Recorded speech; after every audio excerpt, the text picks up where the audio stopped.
Good morning to all colleagues and invitees. Welcome to the ASEAN Forum, boosting constructive capital investment in agriculture, education, and the digital economy. Today's event is hosted by the Center for Indonesian Policy Studies, or CIPS. The Center for Indonesian Policy Studies is an independent think tank that advocates policy reforms to create a free and prosperous Indonesia. We also have digital economy as part of our community and livelihood research area. You can download our papers on digital economy for free on www.chips-indonesia.org. My name is Pinkan Audrin, researcher at Center for Indonesian Policy Studies, and I will be moderating today's discussion. In today's forum, we are joined by think tanks, government representatives, civil society, and private sectors in the ASEAN region to discuss policies and regional frameworks impacting the Asian region, specifically on investment openness in the digital economy. During the forum, participants can engage with speakers and share insights on the session topics based on your experience in each country's political landscape. Since now we are gathering from all around the world today, we would like to ask for today's audiences to change your display name in Zoom into your name _ your country. So for those of you who are joining us today in Zoom platform, we would like to ask you to change your display name into your name _ your country. Today's session is titled Mitigating Cybersecurity Threats and Risks in the ASEAN Through Personal Data Protection. So today we will analyze the ASEAN Digital Master Plan 2025 or ADM, specifically on management of data protection and constructive capital investment. Today, the panelists will share how to address the regulatory gaps in ASEAN to increase the region's cybersecurity and data protection in accommodating the fast growth of digital economy activity. We would like to inform you that in this session, CIPS will present findings and analysis based on the research written by participants of our Emerging Policy Leaders Program, or EPLP. The Emerging Policy Leaders Program is a capacity building program designed to support young policy analysts in starting their policy research career. In the program, the participants get to conduct their own research under close supervision and guidance from CIPS researchers. So this policy paper is the culmination of the intensive research activities during the program. And today, we will invite several panelists to share more information about this matter. I would like to introduce our panelists for today. So the first one, we have Thomas Dewaranu as the Community Livelihood Researcher at CIPS. And the second one, we have Sri Handayani Nasution, or also known as Bobby, Research Assistant at Center for Indonesian Policy Studies, who also the EPLP alumni. On today's session, my colleagues will share some information and insights from the ongoing research written by our Research Assistant, Bobby, and then we will discuss with today's audiences about this matter. And we invite the audience today to actively participate as we are going to share the floor with you during the discussion session. If you have any questions to the panelists or want to express your ideas, you can ask the speakers directly by using the raise hand feature on Zoom, or you can also ask your questions on the chat box. We also look forward to gain more additional information and insights from you during today's session, as your inputs and feedbacks also valuable to the discussion of today. So without further ado, I would like to invite Thomas and Bobby to open our discussion today. The floor will be yours for the next 15 minutes.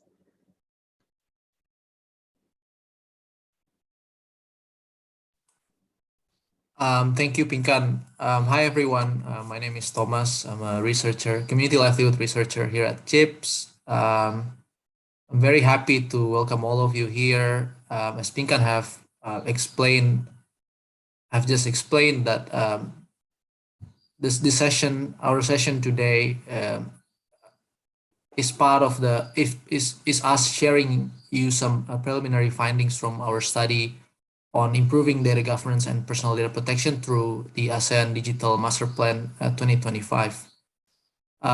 So yeah, we look forward to our engagement today. If you have questions and comments, we welcome all of them. And also, if you are keen on the topic and if you have interest on the topic, you can also subscribe to our newsletter so that once the study is published, you can get a notification on how to download and to read the paper. So yeah, I think I'll start to present some of the topics. Later, Bobby will continue the presentation about the findings and some of the recommendations from her study. Next slide, please. Yeah, so we at CIPS, maybe just briefly, we have three different research areas, the one in food and agriculture, second one in education, and the last one is community livelihood. Yeah, so this research particularly is under the community livelihood research unit. So we talk a lot about digital economy and how digital economy can benefit the community, not just the middle to upper class, but also to the lower income class. Next.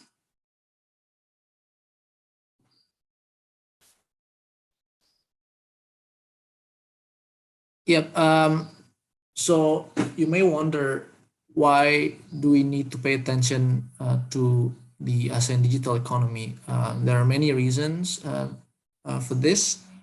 The ASEAN digital economy, the size is quite big. It generates around 150 billion US dollar, and it is set to reach around 1 trillion US dollar by 2030. It is the biggest and the fastest growing digital economy in the world. And having the pandemic for the past 2 years, it accelerates the adoption of digital tools, and as a result, as people are adopting different digital services, the private sectors also sees an opportunity to innovate, to provide more services, to improve the current services so that the consumer can benefit from different digital services. However, because of the fast growing nature of the digital economy in ASEAN, but not just in ASEAN, pretty much everywhere in the world, the regulations, as Bobby will explain later, in many ASEAN countries, they're not keeping up yet with the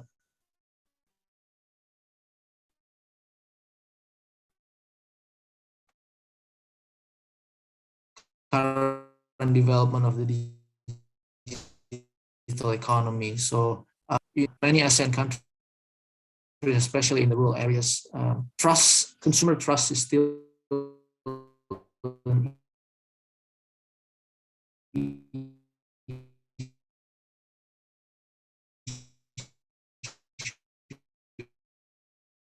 so if you go to, for example,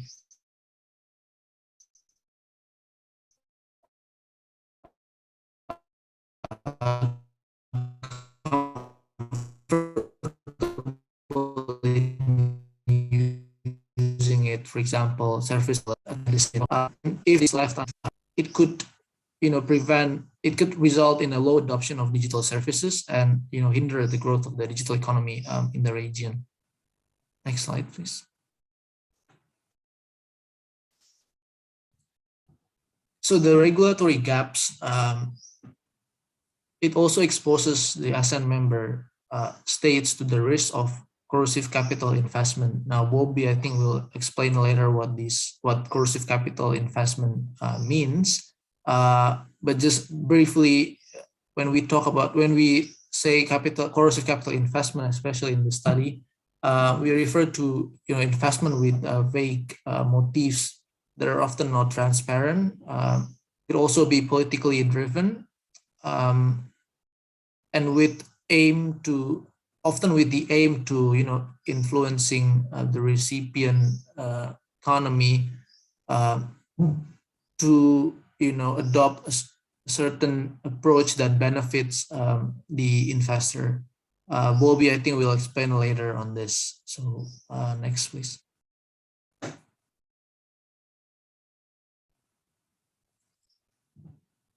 And ASEAN understands this issue, and as such, ASEAN as an association has introduced several documents. The latest one, I think, is the ASEAN Digital Master Plan 2025, which is also the focus of this study. It includes the delivery of trusted digital services and the prevention of consumer harm as its third delivery outcome. Delivery outcome is in this document is referred to as something that ASEAN as an organization and also for each member state to achieve by 2025. So as you can see here from the slide here, it includes the trusted digital services and the prevention of consumer harm as its delivery outcome. But then ASEAN Digital Master Plan is not the only document.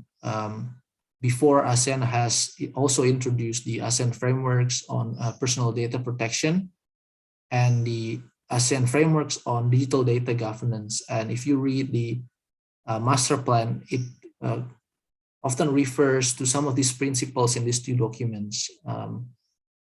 All of these documents, unfortunately, are not legally binding. And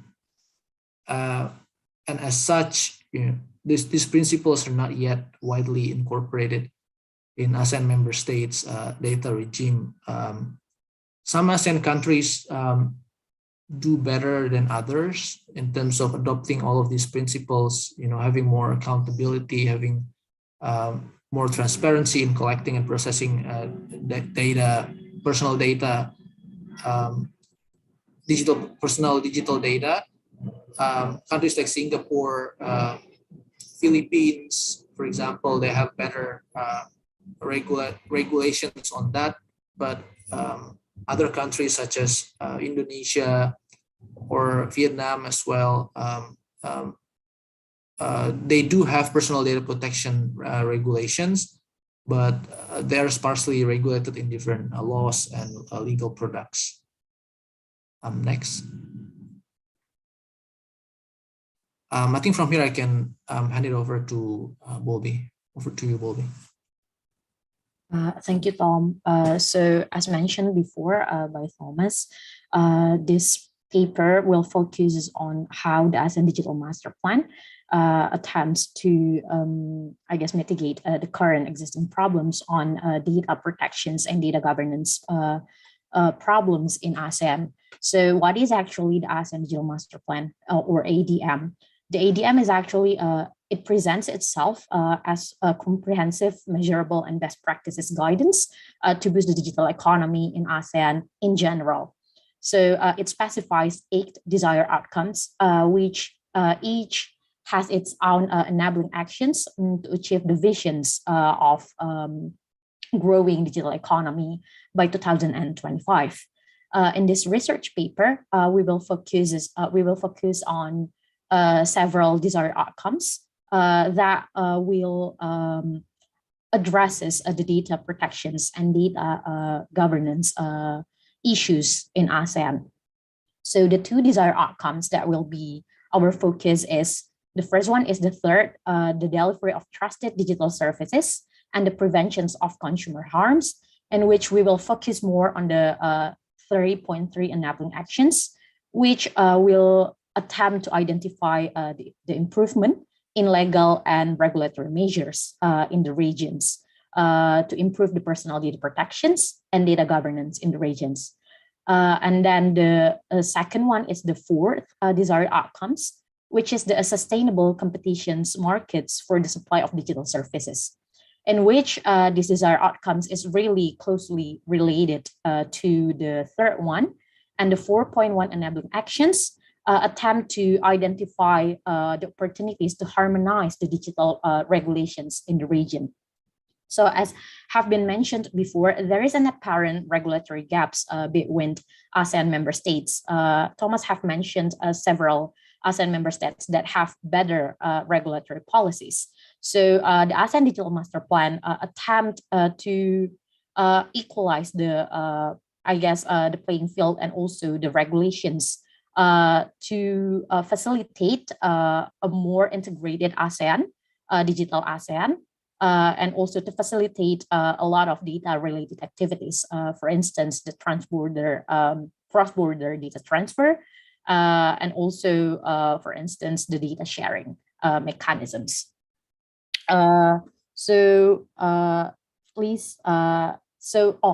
This ADM is actually incorporated, as previously mentioned, they incorporated a lot of previous existing frameworks and documents in ASEAN. The first one is the ASEAN Personal Data Protections Framework, and also the ASEAN Digital Data Governance, or ASEAN DDG. These principles will be used as a baseline to assess the regulations in each ASEAN member states, in each relevant ASEAN member states, and we are trying to identify how the gaps is currently existing between these countries. So the ASEAN principles, there are a lot of principles on personal data protections. It's quite comprehensive. They cover from consent until accountability. And in the principle of the ASEAN digital data governance, they also mentioned about transparency, accountability, data sharing, and also how to improve the regulatory regulations in each member states. Next slide, please. However, as have been mentioned before, there exist regulatory gaps between the ASEAN member states. For instance, Malaysia, the Philippines, Thailand, and Singapore are four AMS that already have consolidated data protections regulations. The first one being the Malaysia in 2000, they have formulated the Personal Data Protections Act in 2010, followed by the Philippines in 2012 and Singapore also in 2012. And then at last is Thailand in 2019. The PDPAs overall, the PDPAs have actually incorporated some principles, some fundamental principles of personal data protections as mentioned in the existing documents of ASEAN. However, we need to note that there are still a lot of differences, even between the countries that have consolidated data protections regulations. For instance, the Malaysia Personal Data Protection Act still do not have data breach notifications provisions in its regulations, although they are attempting to revise this. The second notable differences between these countries' regulations are in the Personal Data Protection Authority status.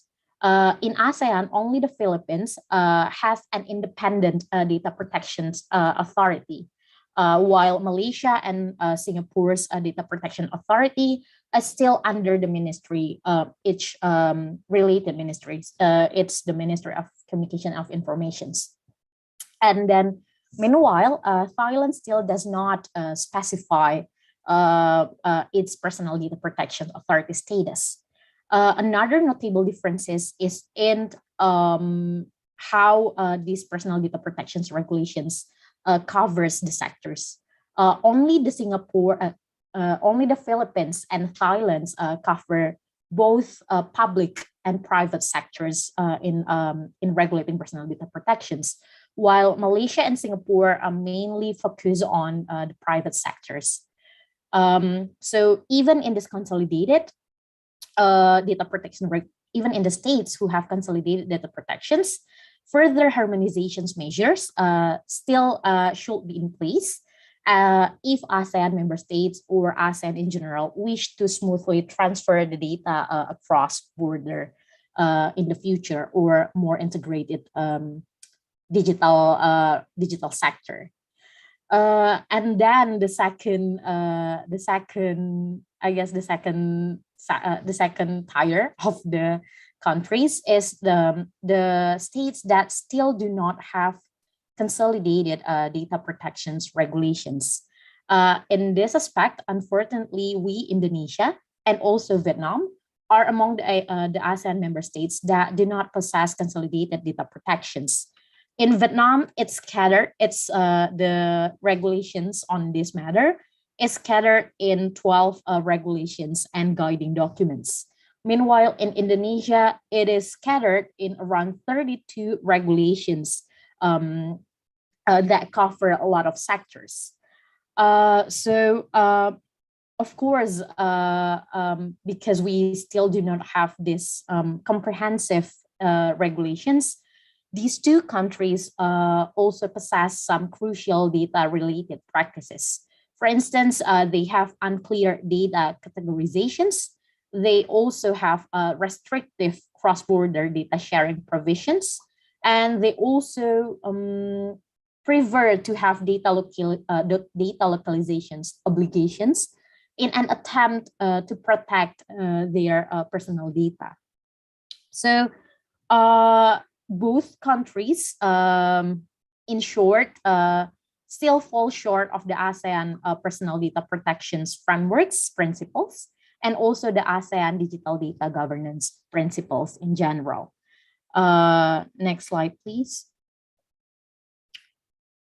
Aside from existing regulatory gaps between the ASEAN member states, we need to also discuss how in each member state there may be a possibility of the existing governance gaps in the regulations of their domestic regulations. So I need to emphasize that there are different ways that national or regional data regulations can bring extraterritorial influences in its domestic regulations. We see, for instance, in the famous GDPR, EU GDPR regulations that have a lot of unilateral influences over a lot of states' data protections regulations. That is one way. And then the second way is through the infrastructures developments. So apparently, we find that digital infrastructure development, which is the development of data centers and their fiber optic, undersea cable, BTS, anything that is related to improve the internet connections and so forth and so on, is quite expensive. And a lot of states, especially emerging economies, still need for an investment to actually improve their digital infrastructure's capability. These can be an entry point of how data regulations in domestic policy in IMS may be affected. For instance, this has also become the opportunity for private sectors or large tech companies to influence the policy in these recipient countries. They are affected because the host countries might need to adjust a lot of technical policies to accommodate the technical and practical standards endorsed by infrastructure developers or companies of these new technologies. For instance, we may see a lot of glorifications of 5G infrastructures development. It can be an entry point for emerging economies. So states are currently competing to improve their digital economy or digital sectors in general, and they see faster and more reliable internet connections as one way to improve them. But in developing this digital infrastructure, they need foreign investment, whether they like it or not. So host countries will actually adjust a lot of digital infrastructures without actually, for instance, improving their data protections and data governance regulations. So in this case, in digital infrastructure investment, we identify two governance gaps in ASEAN digital infrastructure investment regulations. For one, it is a data localization policy. And then the second one is the lack of guiding documents or frameworks on digital infrastructure investment, because not a lot of, for instance, not a lot of actors actually realize how digital infrastructure may be connected to the data governance and data protections regulations. Next slide, please. Okay, governance gaps, existing governance gaps may result to an influx of corrosive capital in the regions and also in the ASEAN member states. Corrosive capitals, as mentioned and explained by Thomas previously, is a flow of investment with vague motive, with lack of transparency. They are political driven and usually sourced from authoritarian regimes. This is not to address all of the investment that comes from authoritarian regimes as corrosive investment, but it is one of the characteristic of this investment. So these kind of investment may actually exploit a lot of governance gaps to cater into the interests of these investor countries towards the recipient economy. In this aspect, for instance, we see that the data localizations in ASEAN member states, especially in countries without robust or comprehensive data protection regulations, may be exploited to become an entry point of corrosive investment. In the case of digital data governance and digital infrastructure, data localizations is usually politically popular in ASEAN. States with data localizations, for instance, do not possess adequate data protections and data governance regulations. For instance, the Indonesia and Vietnam, as mentioned previously. So they are led to believe, the citizens and the states are led to believe that as long as their data is collected and processed within their borders, this data is safe. And so they fail to address that the data protections in transfer within country through the digital infrastructure may be leaked or may be processed without sufficient protections. So this is what I meant by how data localizations may be exploited for the entry point of corrosive investment.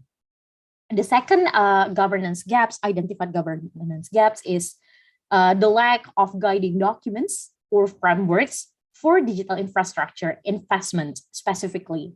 So the existing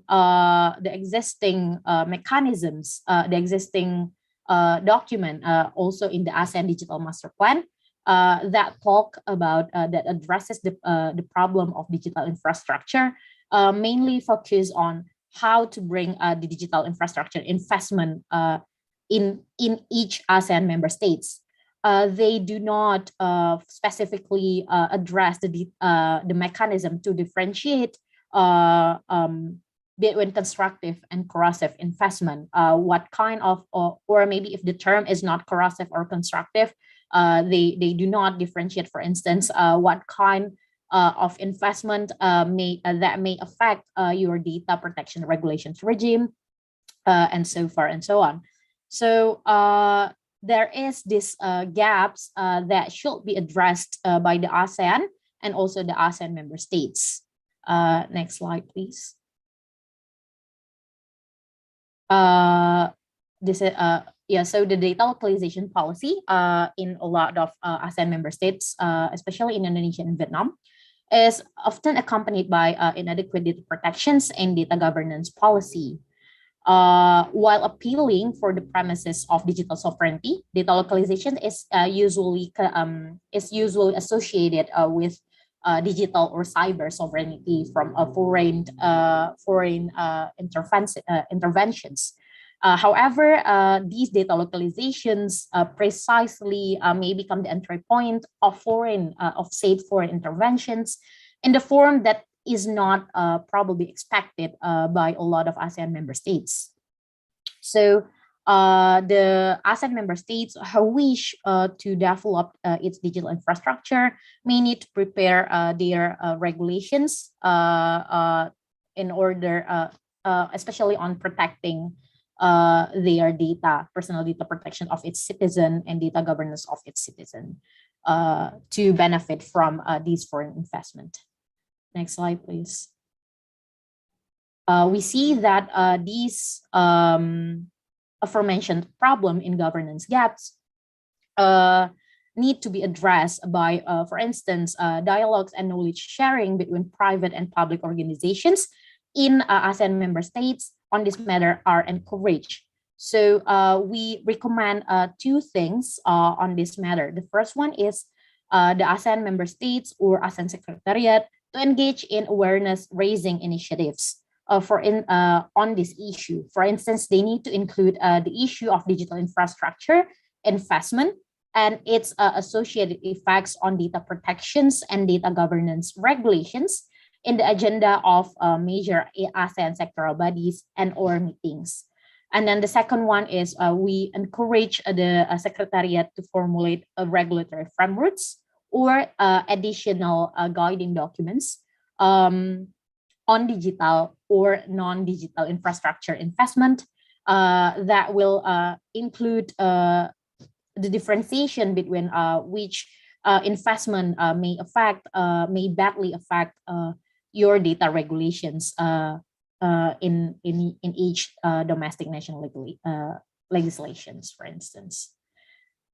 So these are the two recommendations that we propose to mitigate, especially on the governance gaps of ASEAN member states, in order to make all ASEAN member states to benefit from digital economic growth or digital economy to actually maximize the potentials to benefit from the digital economy in each ASEAN member states. Next slide, please. So that's all from the presentations from me on this matter. You may find, if you are interested to a lot of digital issues that we have covered in CIPS, also to a lot of other issues on agricultural and food security and also education, you may visit our social media and website. Next slide. Thank you very much.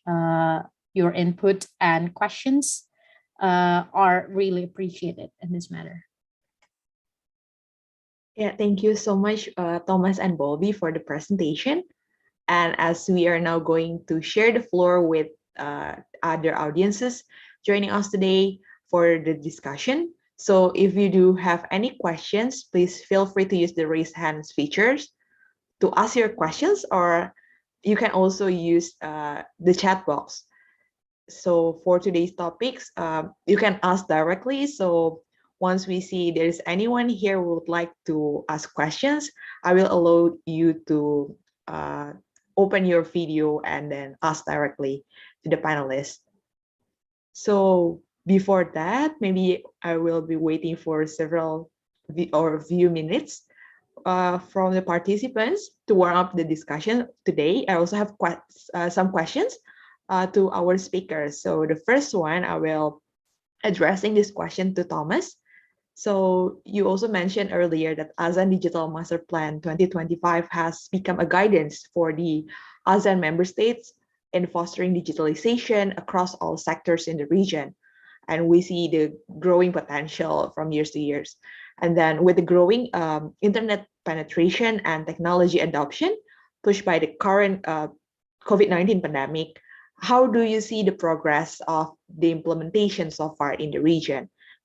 Is there any particular regulatory frameworks need to be prioritized by the member states to actually maximize the data protection and minimize the risk of cyber threats?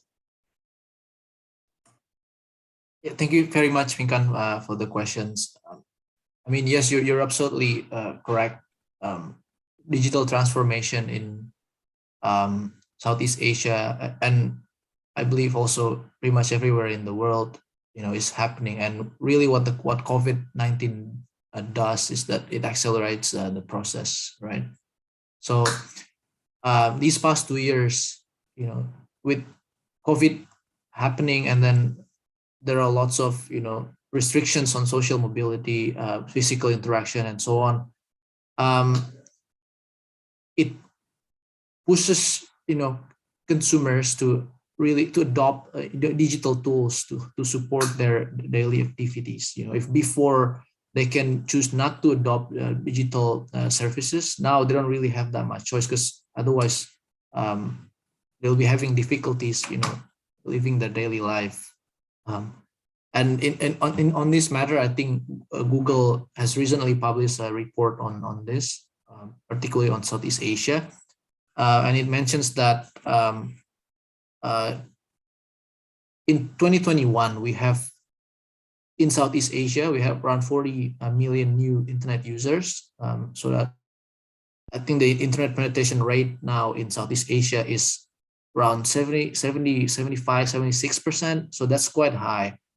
And many of these users are new users, so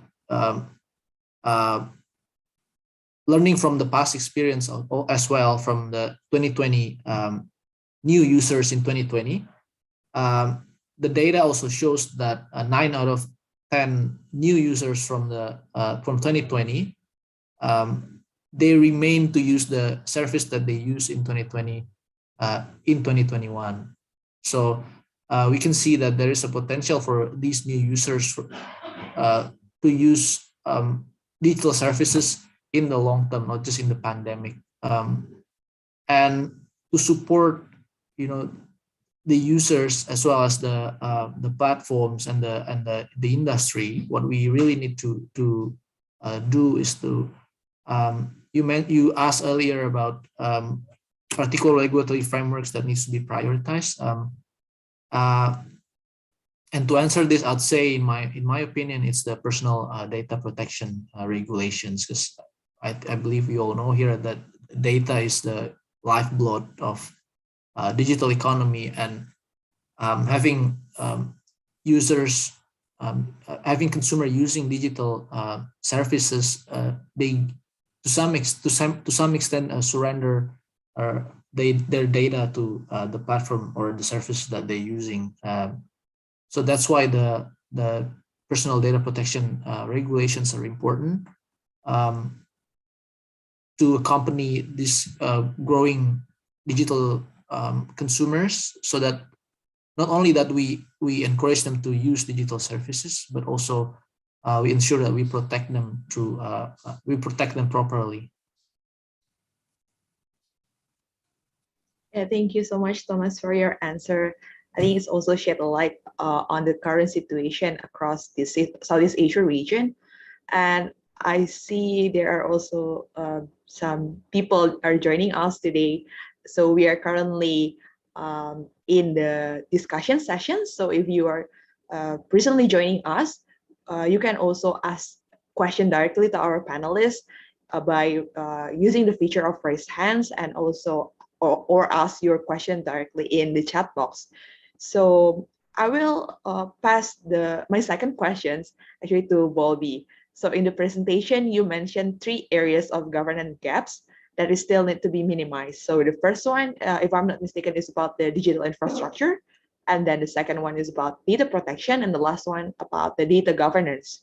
So with these 3, which area should be the top priority for the ASEAN member states to consider in attracting more constructive capital? Because you already mentioned in your presentation, there are 2 types of investment that is happening in the digital economy, especially in Southeast Asia, which is the corrosive capital and also the constructive capital. And how is the current situation actually for that particular area that you would like to suggest to be the top priority for attracting more constructive capital? Thank you for the questions, Kak Pinkan. Personally, I'd say that the most crucial factors that need to be addressed, the most crucial issues in this aspect, not only to minimize the corrosive capital influx to the regions, but also to increase the constructive capital instead. I see that I think the ASEAN member states need to prioritize the data protections, personal data protections regulations to improve the personal data protection regulations. And also it will go hand in hand with improving the regulatory measures on its data governance. We see that actually the corrosive capital may exploit some problems that exist in current regulatory measure frameworks of some ASEAN member states without comprehensive personal data protections regulations in place. For instance, the states that do not possess such policy prefer to have data localizations in their in their provisions. They do not wish to transfer other than they do not wish to transfer it cross border. They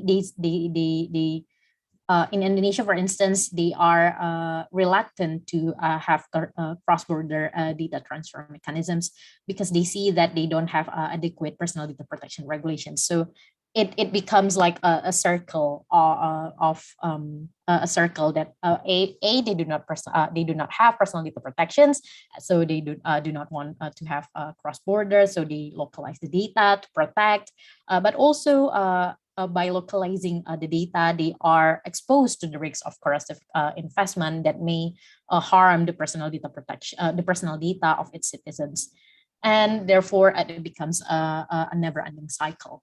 So what the ASEAN member states need to do, especially the one that still do not have personal data protection regulations, they need to prioritize the data protections. Also, one research by the EIT Digital say that in protecting the digital infrastructure, of course, the digital infrastructure regulations are needed in this aspect. But they also see that regardless of the strength of this digital infrastructure regulations, what matters the most is the data protections and data governance regulations. Because as much as because data protections and data governance actually talks about how the actors responsible handle the transfer, the transit, and also other processing data processing activities. So it will also covers it will also covers the requirement for a lot of organizations to strengthen their cybersecurity capacity, for instance. So I think that's the priority that need to be achieved by ASEAN member states. Okay, thank you so much, Bobby. So we also have a question from our participants today. It's from Pak Satrio Santoso. So since it's in the chat box, I will read it. So to all the panelists, how do you see the growth of fraud and technology? Both of these will always go hand in hand. What can ASEAN or ASEAN member states do to strengthen digital literacy in combating fraud? Thank you. So perhaps I will pass it on first to Thomas, and then Bobby after that. Right, let me read it again. Okay. It's in the chat box. Yeah. Yeah. Thank you, Pak Satrio, for your questions. I mean, yeah, you're absolutely correct. Digital literacy is very crucial to support, digital economic growth in Indonesia, not just in Indonesia, but also in ASEAN, in another place as well. The documents that becomes our main reference in this study, that is the ASEAN Digital Master Plan, also acknowledge this. I think it's in it's mentioned in the delivery desired outcomes number 8, if I'm not mistaken. So they acknowledge that it is very crucial to improve digital literacy skills among the new users. Because I think I mentioned before that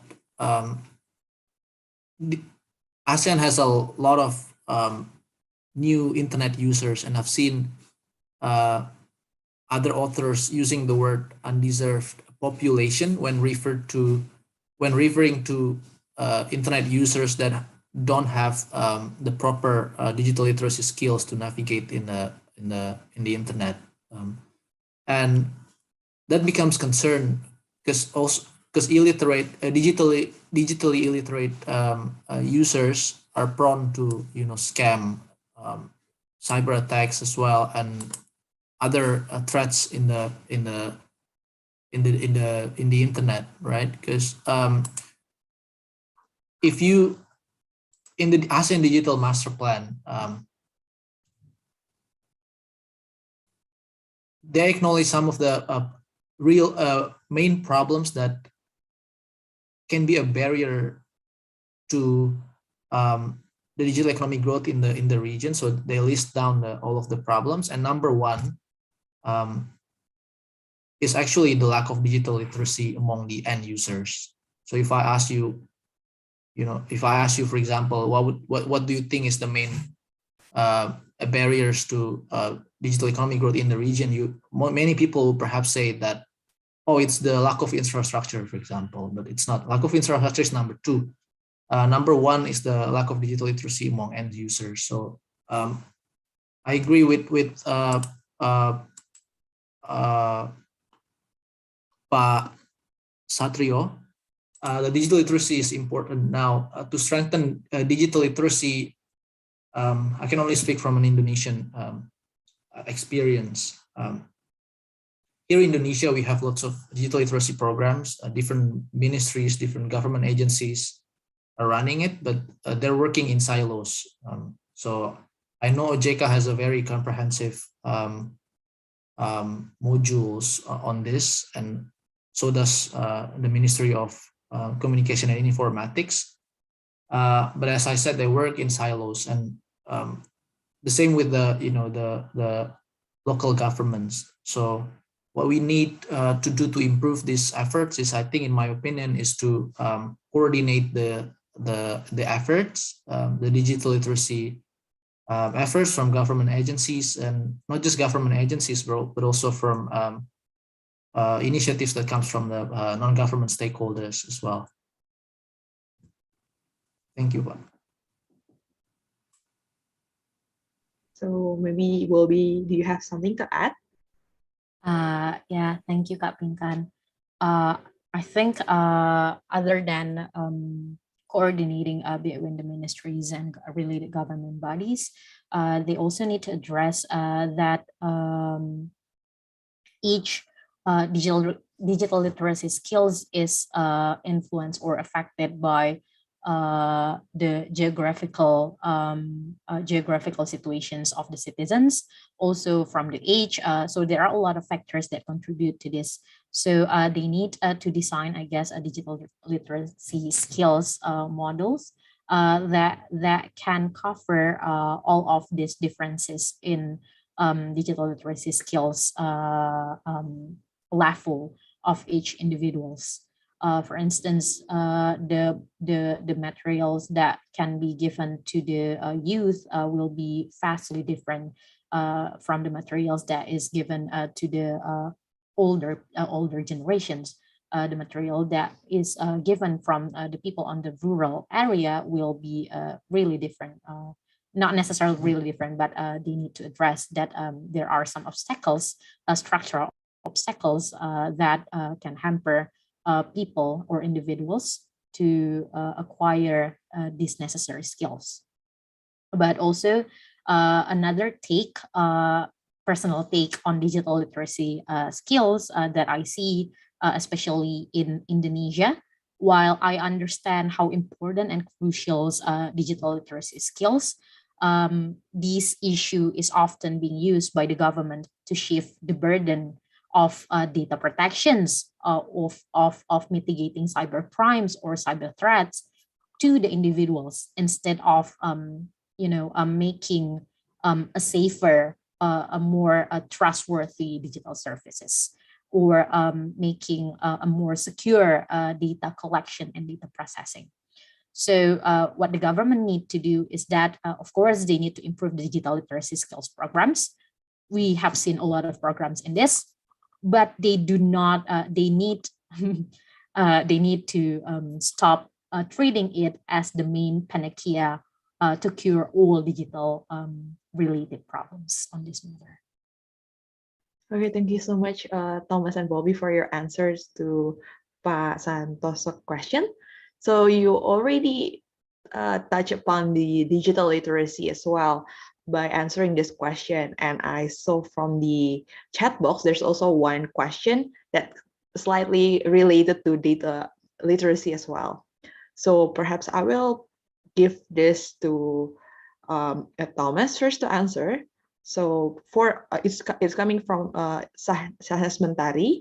For all panelists, thank you in advance for holding this event. I want to know what the views of phenomenon of leakage of personal data of mothers and children in Indonesia, which often occurs through the use of pregnancy tracking applications and their participation in parenting webinars, where their personal data, such as personal cell phone numbers, are misused by formula milk producers to market their products while breastfeeding.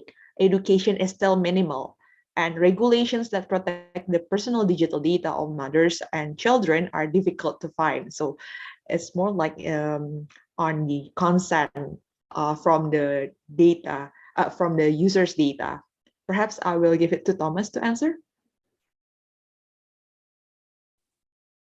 Thank you, Pinkan, and thank you very much, Sahanas, for your question.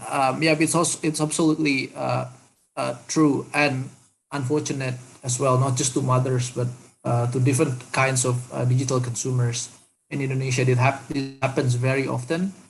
And I think what we need, this is why in our study, but not just in our study, in the ASEAN Digital Master Plan as well, it encourages the member states to adopt a robust personal data protection laws. And by robust here, I mean the regulation that uphold the accountability and the transparency in managing and processing personal data. So what we really want to see in the personal data protection laws in Indonesia and other countries as well is that the one that encourages the data collectors and data processors to, number one, ask for consent from the data users before they give up their data to the processors. And then they also need to emphasize what are the data for, what are they going to be used for, and this is all related to giving the consumers, the data owners, more power over their own resources, which is data, right? In Indonesia, I can only speak from an Indonesian experience, but I think in the study that Bobby is doing, she also finds similar conditions in other countries as well. For example, in Vietnam, that this kind of responsibility to, for example, ask consents and then clearly explaining to the users the use of their data are still lacking. The regulations are sparsely regulated across different legal products, and then this is not really helping for the consumers, right? Because if they want to know their rights, for example, they have to look at different laws and regulations rather than just looking at one unified codified personal data protection regulations. So that's why we need personal data protection laws that champions the accountability and the transparency principles in collecting and managing personal data. Other thing that we also need is that the regulations that support the data minimization principles. What this means is that for platforms or for businesses that they don't really need a personal data, then they don't need to ask them. In your case, you're asked to. I think you're talking about phone numbers, so I assume that you were asked to give your phone numbers to them.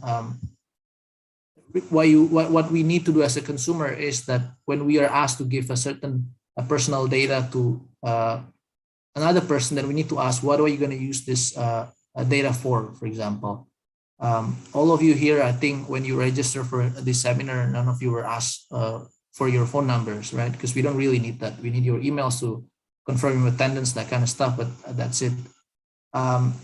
This is also need to be emphasized in the personal data protection laws, that if you don't need a certain personal data, then you don't need to collect it, and you don't need to process it. Yeah. Thank you. Yeah, thank you so much, Thomas. So I saw there's also one question interesting from Pak Rudy Sunardi, and I will pass the first question to Bolby to answer. So below are the questions that require enlightenment. The first one is regarding the adoption of digital technology, especially in the financial sector or fintech. The main factor, namely trust, is strongly influenced by data protection. How should government regulations create policies that protect users? So, Bobby, do you have any answers to this? Thank you, Kak Pinkan. As have been mentioned in the study as well, trust is actually really crucial for the adoptions of digital services and the utilizations of digital economy, especially on financial technology sectors, which encompasses a lot of, I guess, sensitive and crucial data being stored by not only the government body, but also the private sectors. The recent if we take the examples to Indonesia, the recent data leaks and data breach cases might possibly lower the trust of Indonesian citizens or the trust of consumers to actually engage in using in these digital services. These trust issues can be directed not only towards the private sectors, but also the government. So what we may need to do to actually increase this consumer trust, of course, the first one is, especially in Indonesia and also in the ASEAN member states that still do not have consolidated data protections regulations, we need to legalize the personal data protections bills first and foremost. But of course, these personal data protections regulations should cover a lot of best practices or principles that are actually available to be used for instance, in ASEAN, we have the ASEAN Personal Data Protection Frameworks, in which one of the principles emphasize on accountability. How to increase the accountability in Indonesia's case, for instance, the stalemate is on the data protection authority status. The more ideal data protection authority is an independent data protection authority or data protection body. Because relying on current check and balances system that is this I guess that is more preferred by the government side is still not enough. It's still insufficient to ensure accountability, because the personal data protections bill in Indonesia, for instance, cover both the public and the private sectors. So in the cases of data breach, not only the private sectors that need to be held accountable or liable failing in protecting, but also the government body. In this, especially in financial and technology, accountability, actually in a lot of sectors, accountability in both the government bodies, the public sectors, and also the private sectors is really crucial, because the citizens have seen how the current mechanism have failed to protect them. So this specific provisions need to be included in the upcoming legislations of our personal data protections bill. I guess that's one way to increase trust in this sector. Sorry, Bobby, I just have like a quick follow-up questions from your statement before. So you mentioned in the case of Indonesia, the upcoming personal data protection bill will regulate for the public and private sectors. And as you also conduct research on the ASEAN countries, is it a common approach to regulate the personal data protection, or is it only appears in Indonesia? I just would like to ask you on this matter. This approach is actually more preferable and the most comprehensive for now, the most comprehensive frameworks on personal data protection, which is the GDPR. And in ASEAN member states, the countries that actually use this approach is the Philippines and also the Thailand. Philippines is, I think, for now is the most, I guess, the most comprehensive, along with Thailand, because the Thailand is only enacting this legislations in 2019. But Philippines is one of the most comprehensive states that have data protections regulations. Aside from regulating the public and private sectors, they also possess private independent data protection authority, which actually opens up a lot of opportunities for private sectors, for also the civil society organizations, and for other relevant stakeholders to give input towards the existing data protection mechanisms in Philippines. So it is more preferable. Okay, thank you so much, Burbi. And I will pass the second question from Bapak Rudi to Thomas. So the question is, in a pandemic, people's behavior changes with the increasing use of digital technology. What is the future forecast? Does this create opportunities, for example, for SMEs and individuals? Right, thank you, Pauli, for your question. I mean, you're correct. The adoption of digital services helps businesses and individuals to capitalize from the market opportunities in the digital marketplace, right? But then to also relate to our topic today, again, consumer trust is the big issue in encouraging consumers to adopt digital tools. I think last time I checked the data from in Indonesia, the data from the statistical agency mentions that the majority of business entities in Indonesia are still not using digital tools because they don't. There are many reasons behind this. They're not comfortable using it. They don't trust the system. They have security concerns, and the list goes on and on. So what we really need to do to help these people to capitalize to really capitalize from the market opportunities is that first we need to build their trust, and this can be done by improving their digital literacy skills, teaching them how to navigate in the internet, for example, to tell the difference between from trustworthy messages versus scam or phishing emails, messages, that kind of stuff.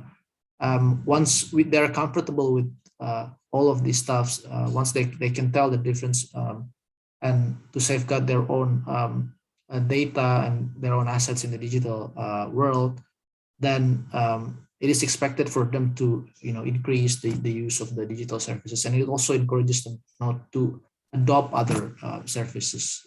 So for example, now they're using e-commerce. Once they're comfortable in using that, they can perhaps consider to use e-health platforms or e-wallet, that kind of stuff. From the consumers, from the business side, from the investor side, this is also helpful because once they know that the consumers are willing to, I guess, experiment with other digital services, then they're more willing to put money into it. They're more willing to invest in developing their apps, in providing digital services that are off to a good use for these potential consumers. Yeah, so I think that's how I see this issue plays out in the future. Thank you, Thomas. So there's also one interesting question that I would like to pass it to Bolby. So it's coming from Jet Damaso Santos. Can you elaborate on the risk if ASEAN countries fail to quickly address the regulatory gaps in data protection, especially with some countries insisting on data localization policies?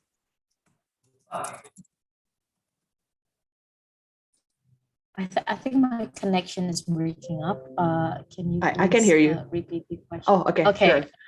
So can you elaborate on the risk if ASEAN countries fail to quickly address the regulatory gaps in data protection, especially with some countries insisting on data localization?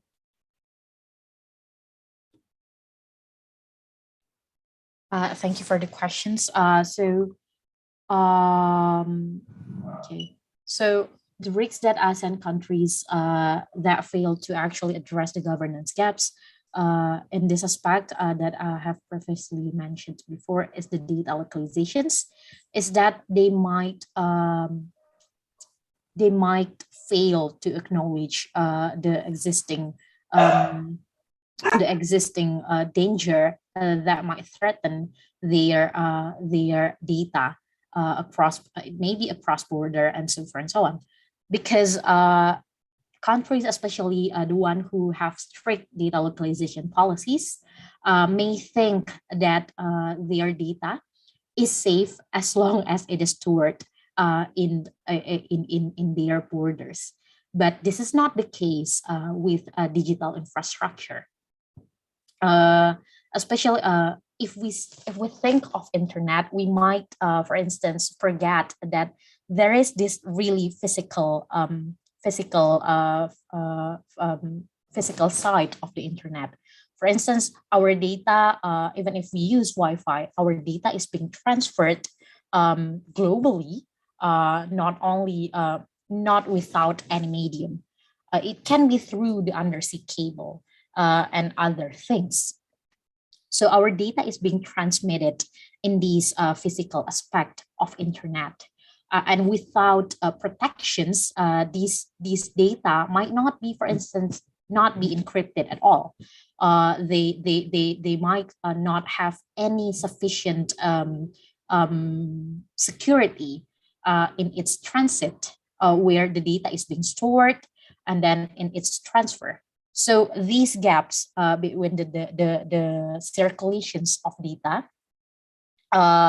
might be exploited by the actors in this aspect, the corrosive capital investors. So they might exploit these gaps, the existing gaps, and use these data for their own benefit. The countries with data localizations might not realize that their data is being used all this time by this data, because they are under the impressions that okay, we have this secure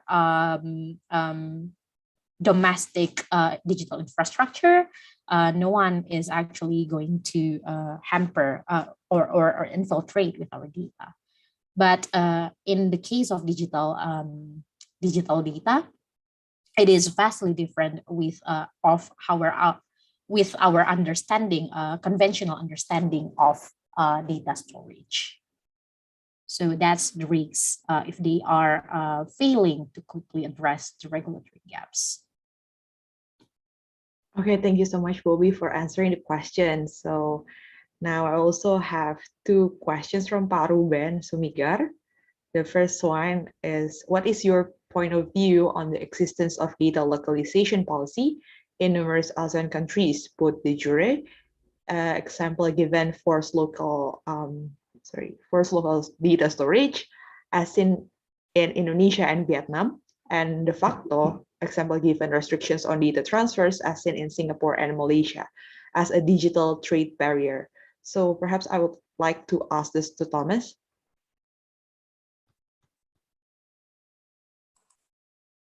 Yeah, thank you, Pak Ruben, for your question. Well, this is a very interesting topic as well. So data localization as a digital trade barriers, right? And talking about trade barriers, it has been going on for a long time.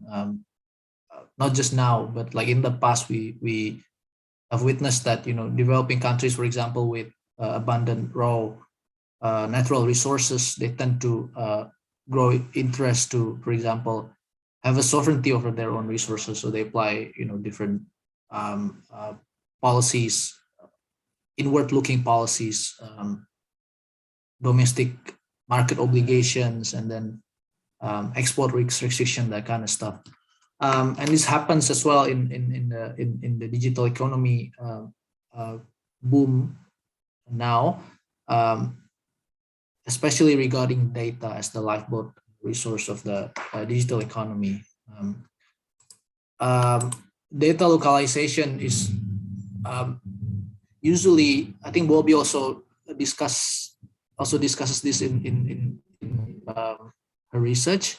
The notion of having a data localization policy, especially in ASEAN, it is often sold as a part of the cyber sovereignty notion. So if you want to have a more sovereignty over your data, then you should apply data localization. That's usually how the narrative plays out. But as Bobby also mentioned just now, it's not necessarily true, right? Because what you need to, for example, to have if you want to have to safeguard your domestic data, data localization is not the silver bullet. You need technology, and this kind of stuff. You know, you need, for example, an advanced cybersecurity posture, and this kind of stuff, you know, often are not there yet, at least in these developing countries, but they are amazed by this idea of, you know, cyber sovereignty, having more power over their own data, and this is not necessarily wrong, right? Because this is their resources. So I guess what could be done from here is that first we need to have a clear data classification in each ASEAN member state. So they need to differentiate the type of personal data, because it's different, right?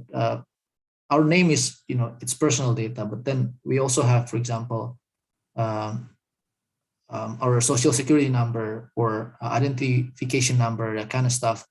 And there are different risks, you know, associated with, depending on what kind of data that we give up to the data processors. So we need to first have a clear data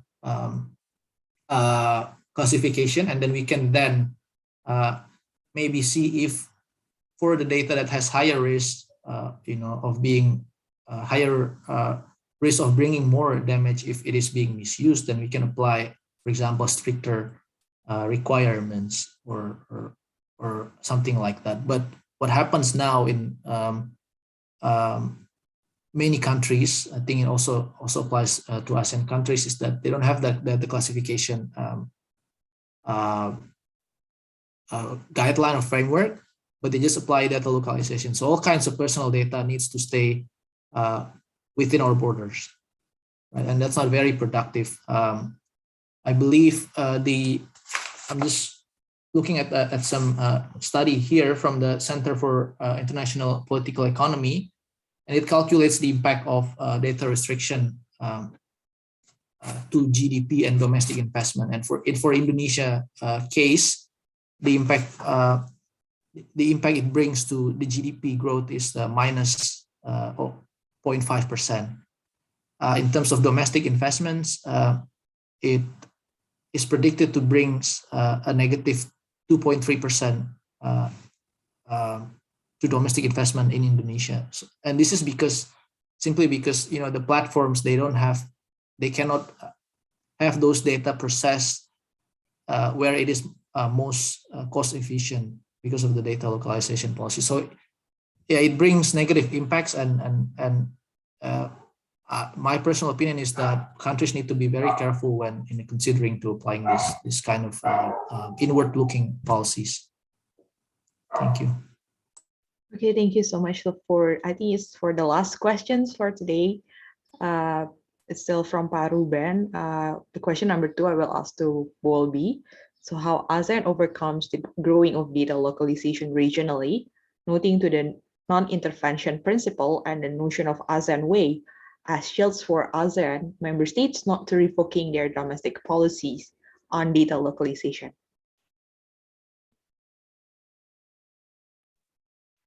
Thank you for the questions.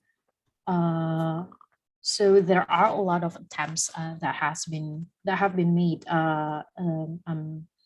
to actually mitigate the obstacles to transfer data across border in ASEAN.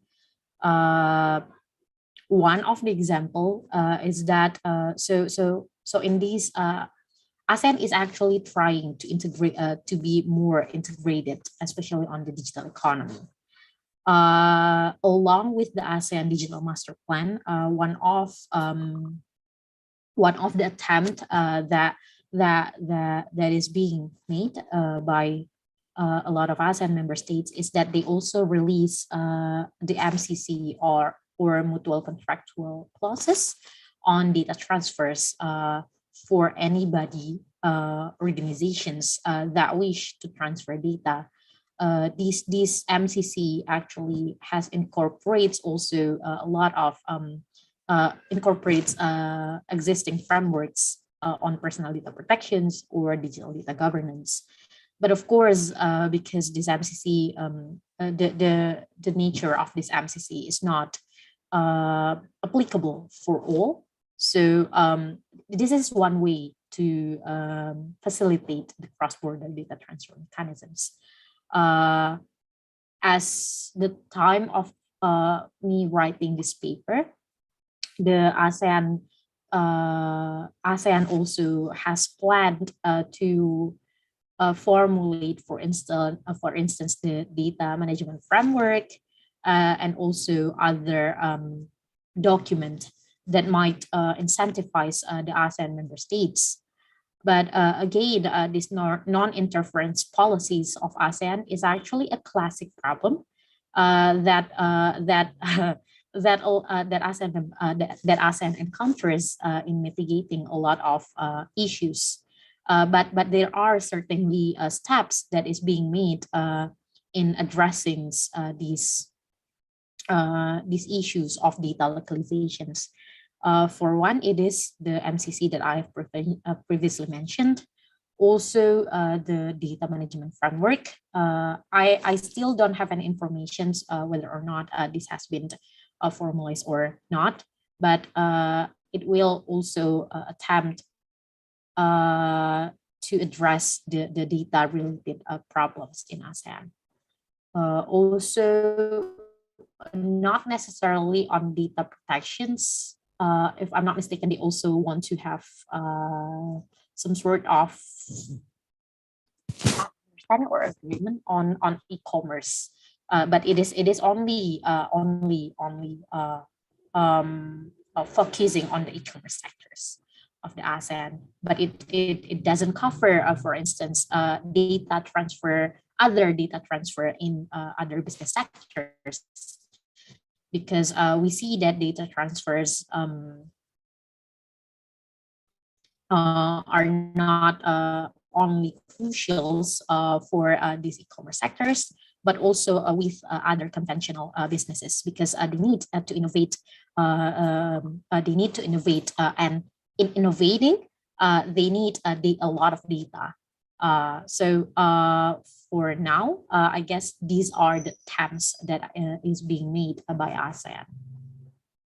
Thank you so much, Bobby, for your answers. And I see here's in the chat box, Ibu Julia also put several references that correlates with your answers, like the ASEAN Agreement on Electronic Commerce, and then the ASEAN Data Management Framework that you also mentioned earlier. So for those of you who are attending in Zoom, you can also access that document directly by clicking the link in the chat box.